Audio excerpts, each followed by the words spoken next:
นาะใส่หมักโบดลายแกงน้ำมันบ้านเฮาแบบบ่ได้ใส่กระดูกหมูป่ะวันนี้เฮาตักใส่ถ้วยแล้วกินน้ำกันเลยเด้อพี่น้องเด้อมาพี่น้องแกงน้ำมันเฮากันแล้วเนาะแต่ว่ามากินในนอกพี่น้องก็สิดมๆหน่อยๆนึงกับข้าวชาวไทยข้าวเจ้า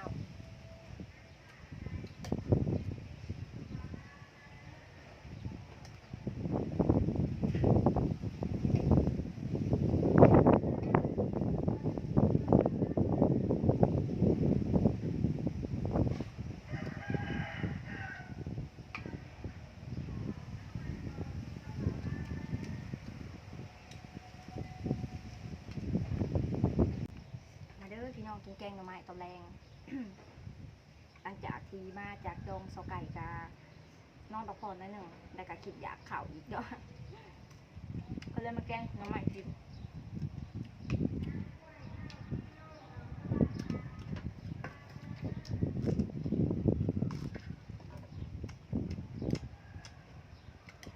อันนี้ก็เขาเบื่อค่อนข้างหลายอ่ะใช่ได้เขาเบื่อ ใช่ได้เขาเบื่อแห้งก็เลยใส่ไปตัก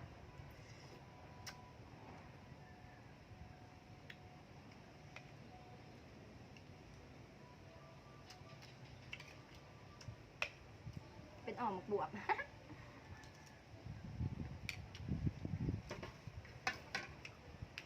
บู๊ว่าจะกินกับผักยังครับเนี่ย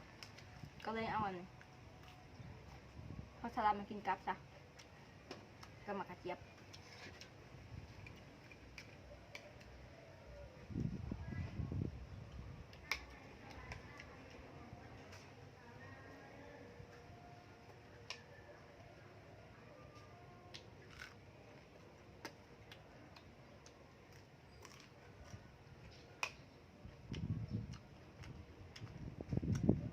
ฟักทอง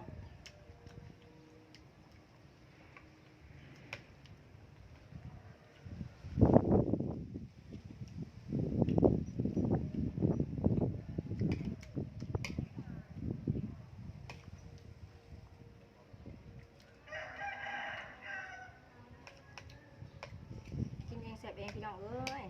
มาเด้อมากินข้าวกับสะไทย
ค่อยคำยามแรงเนาะพี่น้องเนาะอันนี้ก็4 โมงแต่ว่าแดดยังแห้งอยู่พี่นะ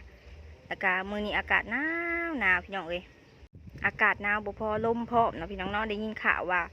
อยู่ไทยอันฝนตกเนาะพี่น้องแต่ว่าชาวไทยบ่ฮู้ว่าอยู่จังหวัดใดเนาะพี่น้องผู้ใดฮู้คอมเมนต์บอกชาวไทยเด้ออันนี้แม่นส่วนผักชาวไทยกำลังจอมดอกอยู่เนาะพี่น้องเนาะกำลังสิมีดอกแล้วดิเด้ดอกดาวเรืองเอาไว้ขายยามดองส่วงยามแรงสีขายดีพี่น้องเอ้ยแต่ว่าชาวไทยหัดปลูกบ่ทันได้สำนีก็ถือว่าดีแล้วเนาะอีหยังกระดินกับบ่งามพี่น้องหญ้าขึ้นเต็มเลย ทางเท่าใดก็ทางบ่เบิดหญ้านี่หากนี่ซ้ำหากกอไผ่พี่น้องเอ้ยยาวขนาดตุกน้อยชาวไทยขอบใจเด้อพี่น้องเด้อที่หับชมหับฟังคอมเมนต์ในอันโพสต์ของชาวไทยเด้อหน้าเฮือนชาวไทยก็สิประมาณนี้นะพี่น้องเนาะลมๆซะกินเกงน้ำมันฮ้อนสดฮ้อนชาวไทยก็รู้สึกว่าสิเป็นวัดรู้สึกว่าสิเป็นไอพี่น้องเอ้ย เพราะว่าไปกินน้ำเย็นอยู่งานดองเสาไก่อีกเนาะเห็ดยังกับเห็ดผู้เดียวโบมีคนถ่ายคลิปนำเงาเด้เนาะ เบาทุกบ้านหน้ากับบริมาซ้ำก็เลยผมมีคนถ่ายคลิปนำเพิ่นไปเวียกพี่น้องส่วงนี้เพิ่นไปก่อสร้างให้คนอันให้แบบว่าเฮือนคนอื่นนะพี่น้องเมื่อนั้นเห็นจะเห็นคลิปไผนะใน YouTube พี่น้องเอ้ยเห็นคลิปเพิ่นเก่งน้ำใส่ไข่หมดแดงเนาะสาวไทยก็ลืมลงไปซื้อไข่หมดแดงเพราะตลาดอยู่ใกล้กันสาวไทยลืมคิดสวดพี่น้องแกงน้ำยำได้หาคิดเห็นแต่กระดูกหมู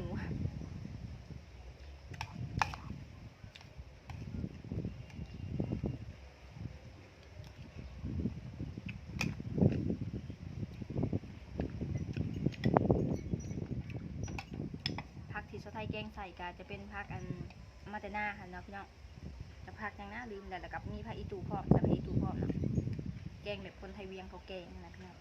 คนไทยเวียงเขาแกงเขาไปใส่ผักขะแยงส่วนลายเขาใส่ไปอีตูปลาแซ่บไปอีแบบพี่น้องก็หอมคือกัน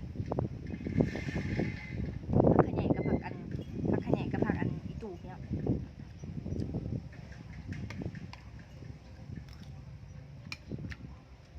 กระเจี๊ยบเขียว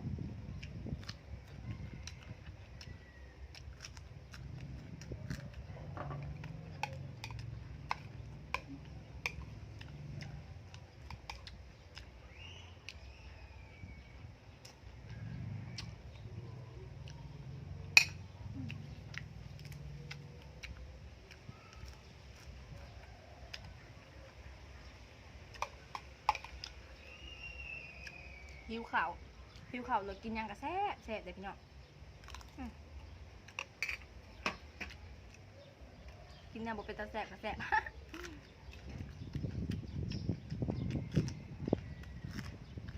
ใจพี่น้อง FC ไปทุกคนเด้อที่ว่าเบิ่งจนจบคลิปนะพี่น้องเนาะสไทยขอโตไปล้างถ้วยล้างบวงไว้ก่อนเด้อพี่น้องเพราะว่าเมื่อเช้านี้ก็บ่ได้ล้างไปงานดอง